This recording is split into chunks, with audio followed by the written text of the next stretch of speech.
Paulo Avellino, hinarana nga ba si Kim?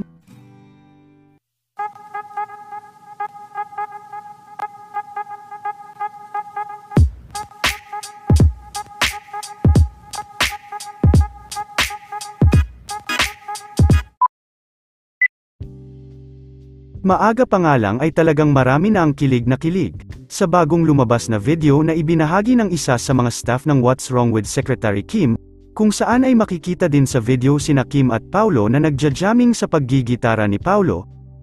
Habang kumakanta naman si Kim, mapapansin din na tila hindi na nga ito parte ng kanilang eksena dahil ito ay galing sa isa sa mga staff.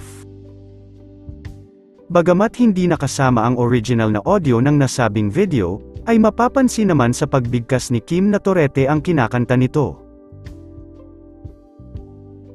Kasalukuyan pa din na nangunguna at top trending ngayon sina Kim at Paulo, samantala ito naman ang ilan sa mga naging komento sa kanilang bagong video.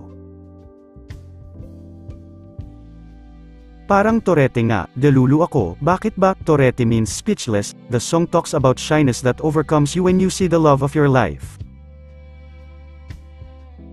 Hoy, kilig naman yan, haranahan sa silong ng puno ng kahoy.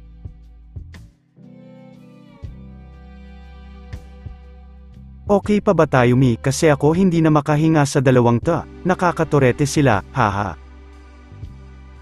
Wait ano ta, yung mga delulus namin nagkakatotoo na, pinag-uusapan pa nito nun mag-guitar daw si Daddy tapos aawit si Mamer, himlay ang lahat.